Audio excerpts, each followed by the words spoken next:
So the first thing you're going to do is open your Clack fan image and you're going to crop it. Crop all the areas around it so that you can get as close to the picture as possible without leaving any edging, as close as possible. And the reason that you're doing this is because when we put it in Microsoft Word will count the extra space even though it's a PNG, a transparent background. So once you do that, just save it. And we're going to go ahead and open it up in Photoshop. Now, once we open it up in Photoshop, you're going to click on image at the top left, and then you're going to click on image size. And then you're going to change the resolution to 300. That is going to make sure the resample button is checked. That's going to change your canvas size as well. And it's going to get large.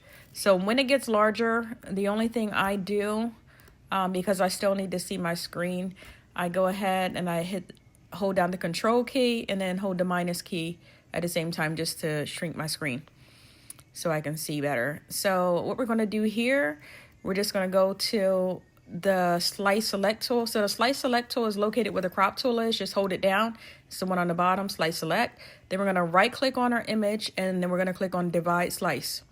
So I want to divide this slice in two. So I'm going to divide it evenly into two sections, and you can see where the line is. From here, we're going to go to File, Export, and then Save for Web. When you're saving for the web, make sure PNG 24 is selected. If it's not selected, select that because it's the best quality. Don't change anything else. So once everything pops up on your screen, at the bottom you'll see a save button. Mine's is a little bit cut off, but it is there at the bottom. You're going to click on save. And this will allow you to save the slices in your computer. So save it where you want to save it. And then once it does that, you're just going to X out. You're not going to save anything in Photoshop at all. So we're just going to X out and we're going to now not save any changes. So now we're going to open up Microsoft Word. I'm sorry, I'm just showing you where the slices are. So you can see how it saved the slices in two on your computer. So now we're going to open up Microsoft Word from here. And we're just going to open a blank document. And now you're going to click on Layout. You're going to change the paper size to 13 by 19, but you'll see in Word it says Super B. So scroll down to see that, click on Super B. We're going to change the orientation of the page to landscape. Now I have margins, custom margins, so click on margins. I have mine set to 0.25 all the way around. That gives me a little bit of extra space. So now I'm going to insert one of my halves.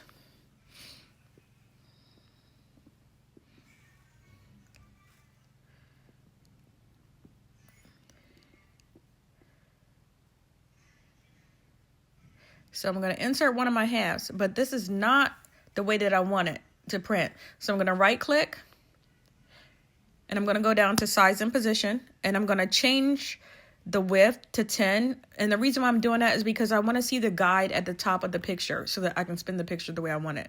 And I'm going to hit OK. And now once I scroll up, you'll see the little circle at the top. Just a sec. I'm sorry, I'm repositioning it as well so that I can see the guide at the top. I just went to picture format. So now I'm going to take that and that allows me to spin the photo. I see at the top there. So I'm going to spin the photo in an arch so that it fits better.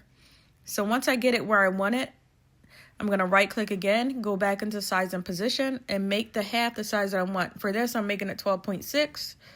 I give myself a little extra space for the Clack fan. And don't change anything else, just change the width and everything else will adjust and hit OK.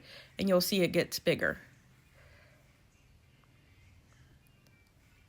Okay, so there's your slice. So you can go to picture format again if you like and change the position of how it's sitting. You can put it more to the middle.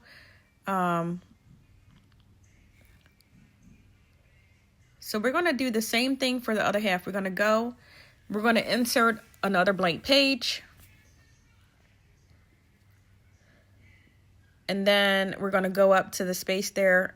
Word tends to put a line there for the blank page, not showing the whole page, but it will get bigger once I insert the image. So I'm going to insert the other half. You're just going to do the same exact thing, position it the same. And once you do that, you're going to print it from here on whichever printer you use that prints 13 by 19. So I had already had one printed. This is how the two halves look. And let me show you how I put them together. So we're going to do this just like we do the tumblers. On one half, I'm not going to cut it down to the edge. I'm going to leave a little bit of white. So I'm just going to cut it down and leave a little overlay. On the other half, I'm going to cut it right at the edge. Make sure when you're cutting it right at the edge, try not to leave any white because that white will show up on your fan. And I want this to lay seamlessly. Now, I do have a paper cutter, but my paper cutter is only for 8.5 by 11 sheets of paper. It's not large enough for a 13 by 19. I probably could have fit this little piece in there, but I didn't bother. I just used my scissors. So just take your time with this part. Okay. So when I see a little bit of white, I'm just going to go trim that off some more just to be sure it's all the way gone. And then I'm going to piece it together. And then I'm going to use heat tape on the front, but only so that I can flip it over well. Once you put your heat tape on the front, do not forget to take it off because that will be a spot that your image ghosts. Okay, so I saw a little bit of white, just getting that off.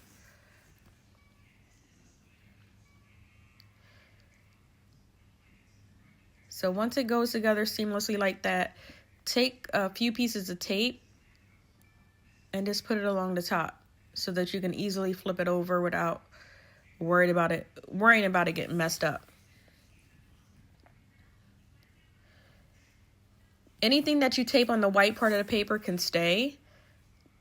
It doesn't have to be removed because it will not cause any ghosting. Okay, so I'm going to go ahead and flip this over. And on the part that I have the overlap, I'm just going to tape that down all the way down.